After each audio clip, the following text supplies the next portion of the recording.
Hall Technology is a collection of exhibits that hopefully will help people understand how important some of the local things here are, as well as some things that affect their lives on a daily basis. We focused on geology, salt, energy, and chemistry. And all those things really have a big impact on everybody's lives. It was the 10-year anniversary of the Sugarland branch of the museum. And the thought was they would like to build some new exhibits. Museums need new exhibits. The thought was they would like to have some local content in what was included in the museum. And so we started talking about what are local things that could be a part of this. And one thing that came up was salt, because there are salt domes in this area. There are salt domes under the entire city of Houston. And salt is both important as a mineral that we all use, but also for the oil and gas business and energy business. So it had a local tie on several levels. That kind of led to some things that we talked about in geology, and then it kind of led to, well, energy is important to this area as well, so we'll include an energy hall. And then chemistry affects everything. So there was a good tie to some of the stuff that was downtown at the Herman Park Museum. So we'll bring the chemistry stuff out here as well. So we'll end up with 4 main branches of this technology hall.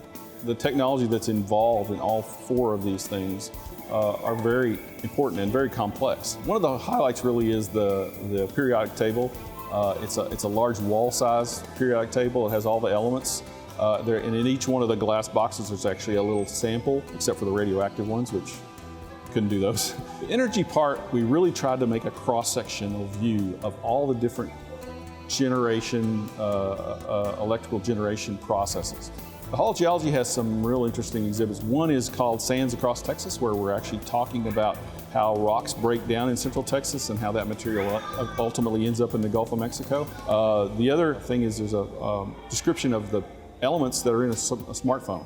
So it talks about your phone that you're carrying around with you and all the different parts of that and where they all come from, and the elements and the minerals that those elements come from, which is real important because a lot of them are fairly hard to find and they're very rare. And so we think about, well, we just have a cell phone, we just go to the cell phone store and buy it.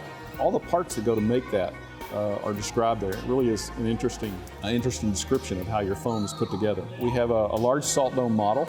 It sits in the middle of the floor. It's kind of a central picture there, but it's a model of what a salt dome looks like. Most people don't have any idea that there are even salt domes in this area.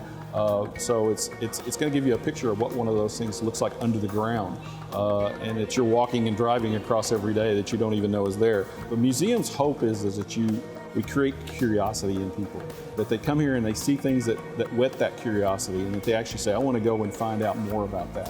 Whether that's digging into the stuff that we have here in the museum, because most of the things have different levels. The first level is to attract attention, and especially for the younger ones. But if they dig into it a little bit deeper, the information is there, and you can kind of dig down into that and get more information out of it.